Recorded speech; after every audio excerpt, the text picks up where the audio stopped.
Bonjour Océane. Bonjour. Merci d'être là. Donc, tu es l'une des héroïnes de mon nouveau livre, Femme de lettres, qui paraît aux éditions Libris Sphera. Et c'est vraiment un grand plaisir pour moi de t'accueillir aujourd'hui. Plaisir partagé. Alors qui es-tu? Raconte-moi, d'où viens-tu? Alors je m'appelle Océane, je viens de Bordeaux à la base, c'est là que j'ai grandi et je suis installée sur Paris depuis seulement 2 ans dans le cadre de mon activité de mannequin puisque c'est ici que tout se passe et que les clients sont. Et donc, raconte-moi, comment es-tu devenue mannequin? Est-ce que ça t'est tombé vraiment dessus, comme la foudre te tomberait sur la tête?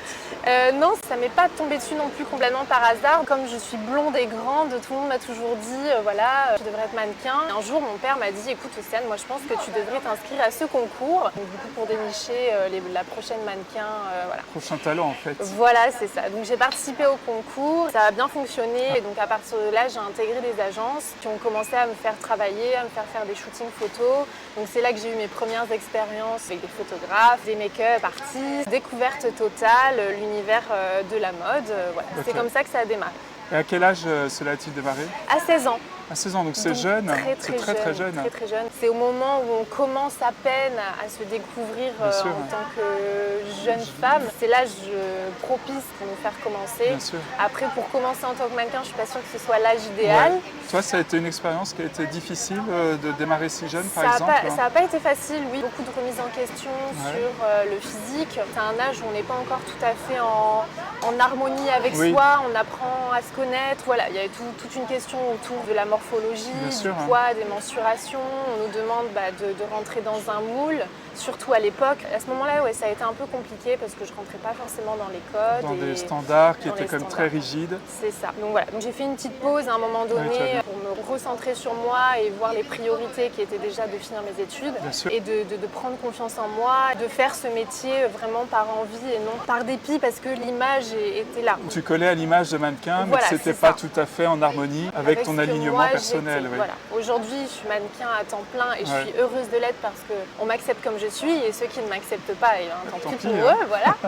Mais à l'époque, c'était différent. L'époque, on parle d'une période qui a déjà 10 ans. Le temps passe vite et les mentalités, heureusement, évoluent assez vite, qui a permis finalement de te sentir dans un mood dans lequel tu arrives à te fondre et à te créer une jolie place. C'est ça, puis maintenant, avec l'âge, j'ai confiance en moi, c'est-à-dire que même les remarques qu'on va pouvoir me faire, je ne les prends pas personnellement. Bien sûr. Voilà, un client qui va dire ce vêtement ne te va pas, ça te fait des hanches, je ne vais pas le prendre personnellement. Je ne vais pas me dire c'est moi qui ai des grosses hanches, je vais me dire oui, c'est le vêtement qui ne me va pas. Alors qu'à l'époque, entre 16 et 18 ans, on le prend pour soi, on se dit ah c'est moi qui ai un problème, ça veut dire qu'il faut que je perde du poids, mais non, c'est pas comme ça qu'il faut le voir, voilà.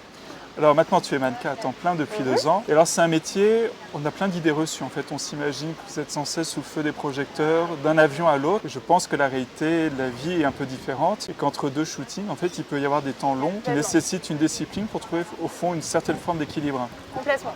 Pour moi, c'est vraiment nécessaire. J'ai vraiment réussi à trouver cet équilibre-là entre le moment où je suis en train de travailler à fond et on ne sort plus la tête de l'eau. C'est des journées qui sont très fatigantes, où on est sursollicité, on est toujours avec des équipes différentes. Il faut se sociabiliser et moi, dans le fond, je suis quand même quelqu'un de très réservé.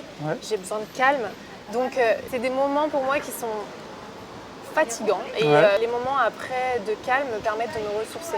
Oui, c'est au fond un balancement entre une sursollicitation et un équilibre où tu te ressources. Donc voilà, c'est quand je suis chez moi, je prends le temps, je suis quelqu'un de très manuel, donc je fais mes petites activités dans le calme. Je reprends le temps de me ressourcer, de retrouver l'inspiration aussi pour les shootings parce que c'est vrai que quand on fait shooting sur shooting, qu'on doit faire pause sur pause pour des jobs, au bout d'un moment, on n'a plus trop d'inspiration, c'est un peu redondant. Et voilà, de faire une pause aussi, ça permet de se dire, ok, là je peux repartir, me redonner à fond.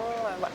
À force de travailler avec des mannequins, je me rends compte que vous n'êtes pas simplement des mannequins, vous êtes vraiment des artistes. Et tous les artistes ont vraiment besoin d'avoir des moments de ressourcement pour éviter qu'on tombe dans un système un peu mécanique, presque un peu industriel de la manière de poser, pour que vous soyez toujours incarné sur les différents jobs qui arrivent.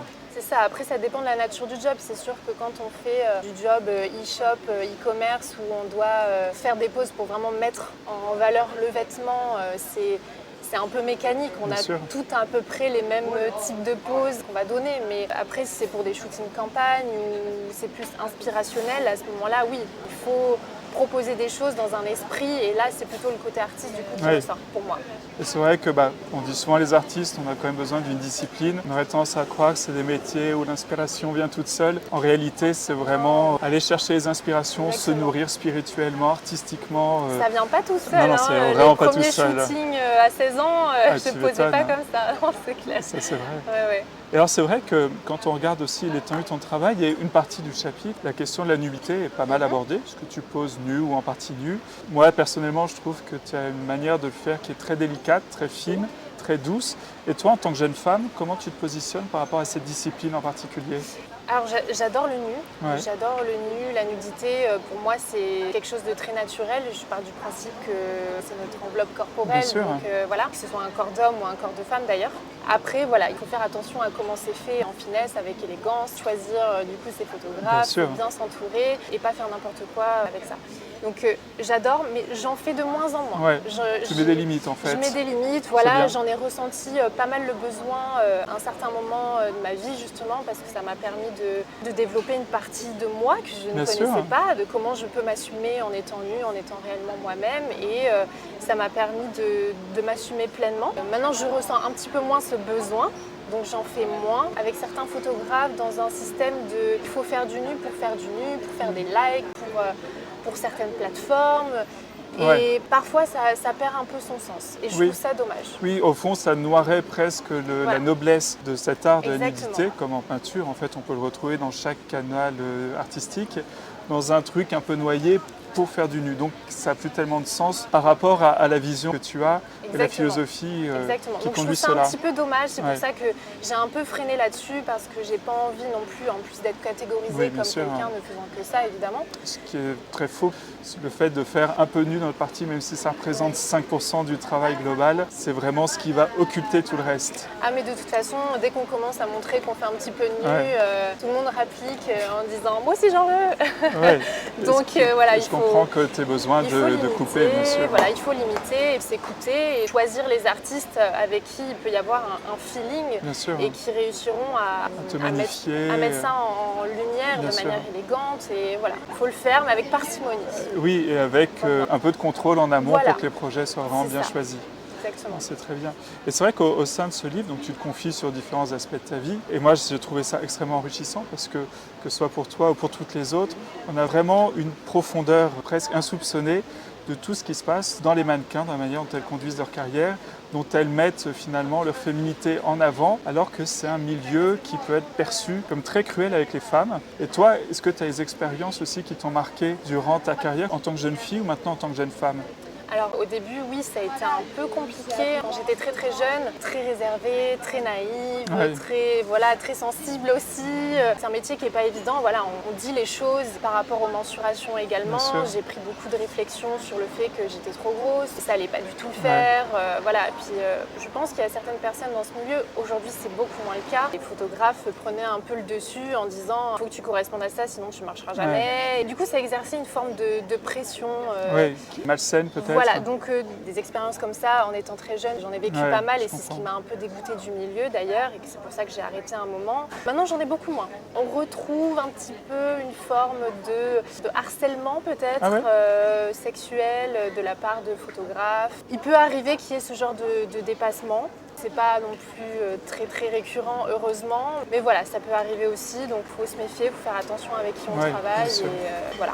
Non, mais moi, ce que j'ai aimé aussi dans l'élaboration de ce livre et dans le fait de travailler avec vous toutes, avec toi en particulier, c'est que j'ai eu l'impression aussi c'était un peu une continuation de la manière dont j'ai travaillé avec chacune dans le quotidien, c'est-à-dire c'est avant tout un dialogue. C'est que j'ai pas vraiment le sentiment où le photographe est Dieu tout-puissant à imposer vraiment une vision. C'est le fruit d'une sensibilité, d'une rencontre. Et c'est vrai que c'est ce qui fait toute la magie de ce métier. C'est ces moments suspendus où on sent que la mannequin t'apporte quelque chose et que toi, le photographe, avec le concours de toute l'équipe, tu es en capacité de faire ressortir des choses Et merveilleuses. c'est le principe d'une collaboration. Mais De oui. toute façon, un photographe ne pourra rien faire s'il n'y a pas de mannequin, comme la mannequin ne pourra rien faire s'il n'y a pas de photographe. Donc, il Un faut, collectif, ou avec toujours. tout le reste de l'équipe, évidemment. Il faut aussi qu'il y ait un feeling, il faut sûr. qu'il y ait une entente, il faut que la personne en face, elle écoute. Ouais, c'est hyper important. Oui, C'est c'est essentiel. C'est essentiel. C'est la première fois que tu apparais dans un livre comme ça ou pas? Ou tu en as déjà fait Alors, d'autres? je suis déjà apparue dans un livre, Ouais. mais c'est la première fois que je prends la parole. Ah, c'est important. Voilà. Et qu'est-ce que ça t'a apporté apporté toi concrètement? Mais c'est une expérience hyper intéressante. Moi qui ai l'habitude, même sur les réseaux sociaux, de rester très discrète. C'est vrai. Je parle un petit peu, mais c'est toujours par écrit. Je ne parle jamais vraiment de vive voix parce que je trouve que c'est très personnel. Ouais. On arrive beaucoup plus facilement à cerner la personnalité. Je préfère rester discrète sur les réseaux sociaux comme ça. Mais là, de donner la parole, vraiment, je trouve ça hyper intéressant. C'est pour ça que j'ai accepté cette Et interview c'est pour avec ça que j'ai plaisir. beaucoup de chance aussi. Voilà.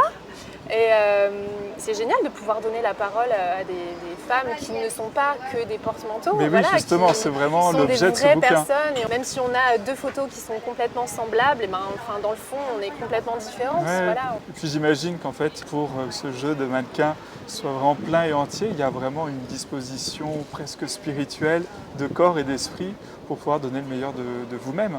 C'est ça. Je pense que c'est important d'être en adéquation, en accord entre son corps et son esprit et d'être vraiment 100% là quand on travaille. C'est vraiment important. Mais écoute, merci Océane pour cette belle Merci interview. beaucoup. Je pense qu'il y en aura d'autres et merci surtout d'avoir été l'une des héroïnes de ce beau projet Avec grand qui plaisir. me tient très à cœur. Puis il y en a d'autres qui arrivent, qui sont encore dans ma tête. Mais surtout, je ne manquerai pas aussi de te faire signe pour le prochain ouvrage qui traitera de sujets un peu différents mais auxquels tu as toute ta place. Merci beaucoup.